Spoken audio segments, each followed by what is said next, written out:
the son who became a tribe. The story of Ephraim begins in a foreign land, far from the promised land of Canaan. His father, Joseph, had risen from the depths of slavery and imprisonment to become the second most powerful man in Egypt.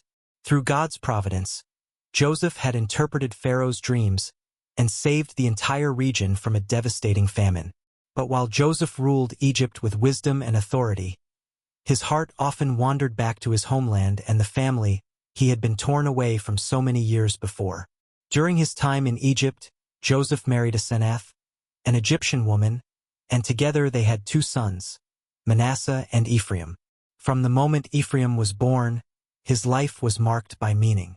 Joseph named him Ephraim, which means fruitful, saying, "It is because God has made me fruitful in the land of my suffering."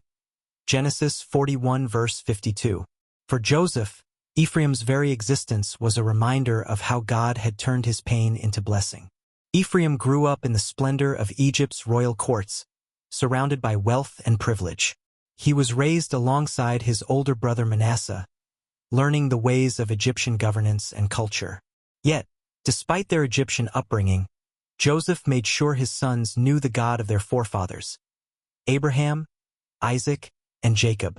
He told them stories of the promises God had made to their family, that they would become a great nation, that they would inherit the land of Canaan, and that through them all nations would be blessed. Ephraim's life took a significant turn when his grandfather, Jacob, came to Egypt. Jacob, also known as Israel, was old and frail, but his spirit was as strong as ever. He had come to Egypt during the famine, reunited with Joseph after decades of separation. When Jacob heard about his grandsons, he insisted on blessing them. Joseph brought Manasseh and Ephraim to Jacob's bedside, positioning Manasseh, the elder son, at Jacob's right hand and Ephraim at his left. In the culture of the time, the right hand was the place of honor, reserved for the firstborn. But as Jacob prepared to bless the boys, he did something unexpected. He crossed his arms, placing his right hand on Ephraim's head and his left hand on Manasseh's. Joseph was startled. "Not so, my father," he said. "This one is the firstborn. Put your right hand on his head." But Jacob refused. "I know, my son, I know," he said. "Manasseh will also become a people, and he too will become great. Nevertheless, his younger brother will be greater than he, and his descendants will become a group of nations." Genesis 48 verse 19. With that, Jacob gave Ephraim the greater blessing, declaring that his descendants would be numerous and powerful. This moment was a pivotal one, not only for Ephraim but for the history of Israel. Jacob adopted Ephraim and Manasseh as his own sons, placing them on equal footing with his other 12 sons. Through this act, Ephraim became one of the tribes of Israel, destined to play a significant role in God's unfolding plan. Years later, when the Israelites left Egypt during the Exodus, the tribe of Ephraim marched among them. Over time, Ephraim grew to be one of the most prominent tribes in Israel. They were known for their strength, their leadership, and their central role in the nation's history. The tabernacle, God's dwelling place among his people, was set up for many years in Shiloh, a city in Ephraim's territory. Ephraim's descendants included some of the greatest leaders in Israel's history.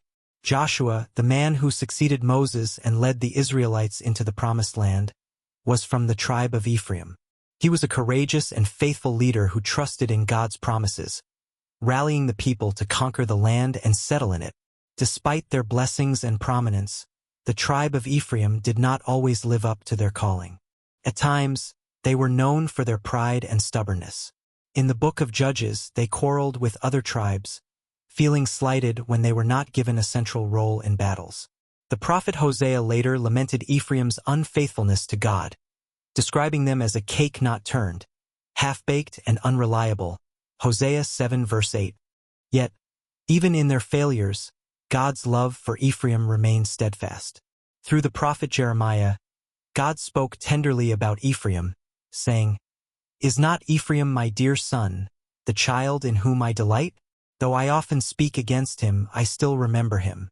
Therefore, my heart yearns for him. I have great compassion for him."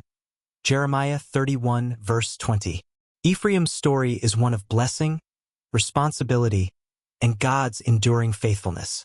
Though he began as the younger son of Joseph, Ephraim rose to prominence, becoming a symbol of God's ability to elevate the unexpected and bless the overlooked. His life reminds us that God's plans often defy human expectations, and that his blessings are rooted not in human traditions but in his sovereign will. Through Ephraim and his descendants, God's promises to Abraham, Isaac, and Jacob continued to unfold, leading ultimately to the coming of Jesus, the Savior of the world. And so, the story of Ephraim is woven into the larger story of redemption, a story that reminds us of God's power to transform lives and fulfill his purposes, even in the most unexpected ways.